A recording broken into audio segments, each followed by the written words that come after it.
We are down to the last few weeks of the calendar year. This is the time where most people are thinking about tax planning and how to lower their tax bill. So in today's video, I'm gonna walk you through 20 different tax planning moves that you can consider as a high income W-2 earner. Let's be real. If you're not a business owner, you're limited on the tax planning that you can do. But when you make 7 figures through W-2, that does not change the want to do tax planning. And you still have a bunch of really good options. You just need to make sure that you take advantage of pretty much each and every single one of them. Let's start walking through some of them. The first one is to max out your company-sponsored retirement plan. So if you're a high income earner, you're looking to defer tax and lower tax, that means using your traditional 401k, 403b, etc. You can do $23,000 per year. If you're one of the lucky people who work for some medical hospital that's public or through some other educational places, or you're at a hospital, etc., you might have a 403b and a 457b. And what's cool about that is you can actually have the $23,000 in both of those. Really great tool, something that very few know about. Obviously, you have to make a lot of income to be able to do more than just that 23. So the next one to think about is the mega backdoor Roth. So like we just said, you can do $23,000 in that pre-tax 401k. Let's say you have an employer match of $7,000. That means you've done $30,000 this year. Well, the annual limit is $69,000. You want to go look at your 401k and see, can I do the mega backdoor Roth 401k? And if you can, then you have $39,000 of room left to do this. You can put $39,000 into the after-tax 401k, and then you need to convert it over to Roth. Because it's after tax and you never deducted it, once you convert it, that's tax-free unless there's growth. If there's growth before you do it, then you can pay income taxes on the growth, which at the end of the day, you have more money than you did before because it grew. The next one is to max out your backdoor Roth. So to do your backdoor Roth, you put money into an IRA, you don't deduct it, it's a non-deductible contribution, and then you convert that over to Roth. You wanna make sure you don't have any money in any pre-tax IRAs, SEP IRAs, simple IRAs, because if you do, it causes this to be taxable. Just so you know, you really have to the tax filing deadline to do this, but at year-end tax planning, this is a really great time to think about it and get it done. The next one is to max out your HSA. So your HSA is a health savings account. If you have a health plan that allows, which means it's a high deductible plan, you can either put in $4,150 if single or $8,300 if part of a family plan.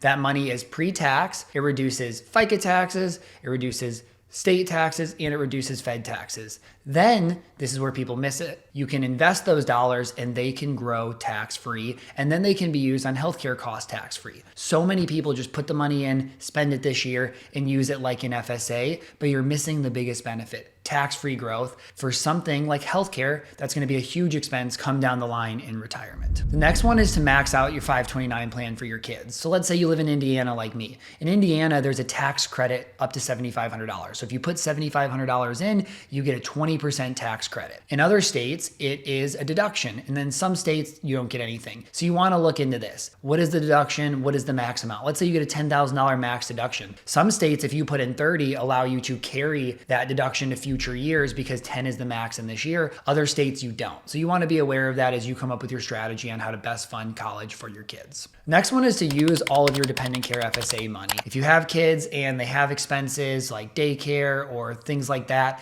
then using a dependent care FSA can make sense, right? You get to put money in pre-tax and spend it pre-tax for that expense. If you have money at the end of the year, you got to make sure you use it because most times it's use it or lose it. The next one goes hand in hand is an FSA. So an FSA is just a flexible spending account. You can use it on healthcare expenses. There's things like, glasses and contacts and dental work, etc., that you can use it. So let's say you put in $3,000 this year and you look at year end and you have $1,000 left. You want to see, can I carry forward that $1,000? A lot of times you can't. And so if you can't carry forward that, or you have some above the carry forward amount, you want to figure out how to spend those dollars so you don't waste it. Okay, the next two go hand in hand. Year end is a really great time to just look at your investments, see what is done well. Are there any changes or rebalancing that needs to be done? And what you'll often find is you have investments with losses. And so if you have an investment with a loss, you can sell that, take that loss and bank it and use it to offset other gains. And then you can reinvest 31 days later into the same investment, or you can invest in a different correlated asset. So this is really good because if you have other gains throughout the year, you can help offset it. If you have too much in losses to offset gains, then you can offset 3,000 of your income, and then anything else can be be carried forward to future years. And this is where direct indexing becomes really valuable, is you can track an index and generate a lot of losses even though the index itself is up. The next one is tax gain harvesting. So at year end, you could say, hey, I have all these losses. Why wouldn't I tax gain harvest things like Nvidia or the S&P 500 or different investments that you have that have grown? Because now you get to sell it. You don't have to pay any of those taxes because you had losses to offset it. And now it raises your basis in that investment. So in the future, when you sell, you have less taxes on that growth. The next one is to just consider electing into your ESPP plan next year. An ESPP plan is an employee stock purchase plan. It basically allows you to buy stock, typically at a discount, anywhere from 5 to 15%. Then oftentimes they're going to give you a look back provision, which means they're going to buy at the lower price of the start date or the purchase date. If this one's lower, they'll buy here. If this one's lower, they'll buy here. And both sides, they'll have that discount. And then you want to think about the holding period. If you sell right when you get those shares, you're basically going to have a lot of income taxes. If you wait for over a year, then you're going to get long-term capital gains on a lot of the growth. The next one is to think about doing Roth conversion. So let's say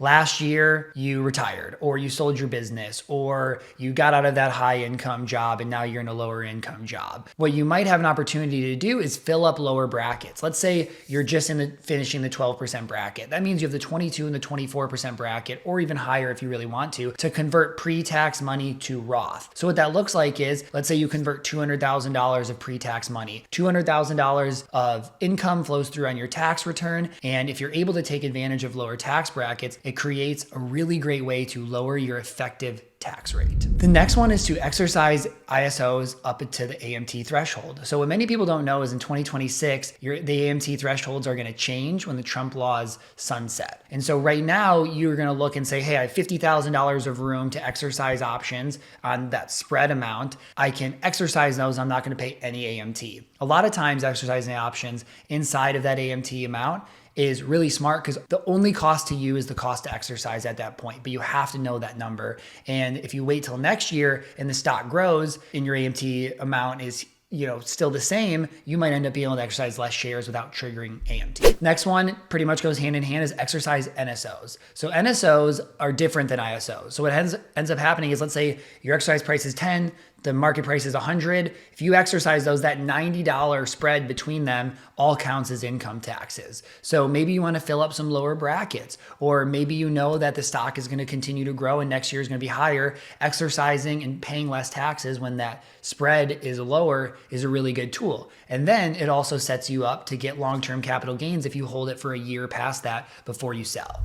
14 is to just look at your withholding and are you on track? A lot of times what we see for people who are paid with RSUs or large bonuses is that they're under withholding and they have these huge surprise tax bills, and oftentimes they have penalties from the under withholding. So you need to throughout the year be looking at all of this and say, am I on track? Do I need to make quarterly tax payments? Do I need to increase my withholding to be in a good spot? The next one is to donate cash to charity. Donating cash to charity is a really great tool because it counts as a deduction against your income. But you need to know if you itemize. If you take the standard deduction, the only way you're going to benefit is if this puts you over the standard deduction, which is why a lot of people consider bunching charitable contributions. That means instead of this year giving to charity, this year I'm going to save, next January I'm going to give, and then all throughout the year I'm going to give, and then the next year I save, and then the next year I give. And that way you get double the giving per year, which means maybe this year you take the standard, this year you go way above and you actually benefit. The next one is to use stock to give to charity. A lot of times you can't do this, which is where donor advised funds come into play. So let's say you bought a stock for $1,000 and somehow at 50x and it's worth $50,000 and you wanted to give $50,000. You could donate that stock to a donor advised fund.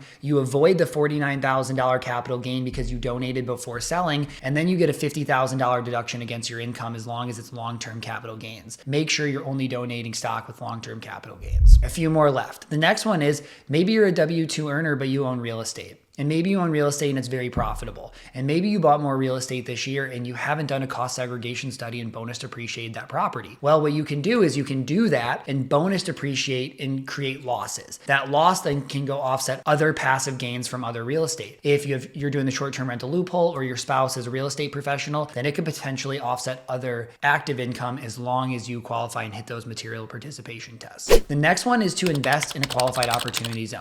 So let's say you had a huge capital gain or a bunch of your equity got bought out or whatever it may be, you can roll that and invest it into a qualified opportunity zone. You will defer that capital gain through 2026. And then if you hold it in that investment for 10 years, all of the growth comes tax-free as well. And then the last one is just to prepay property taxes. So you could choose to prepay property taxes ahead of when they're due to end up getting that deduction in this year. Probably one of the least advantageous of all the different things that we talked about, but it is a tool that's available to you. So at the end of the day, remember, if you are a W-2 earner, tax planning is extremely important, but it's also limited. So you want to make sure that you think about this, you're proactive, and you take all the right tax planning measures each and every year to ensure you pay the lowest amount of taxes over your lifetime. Thank you for watching.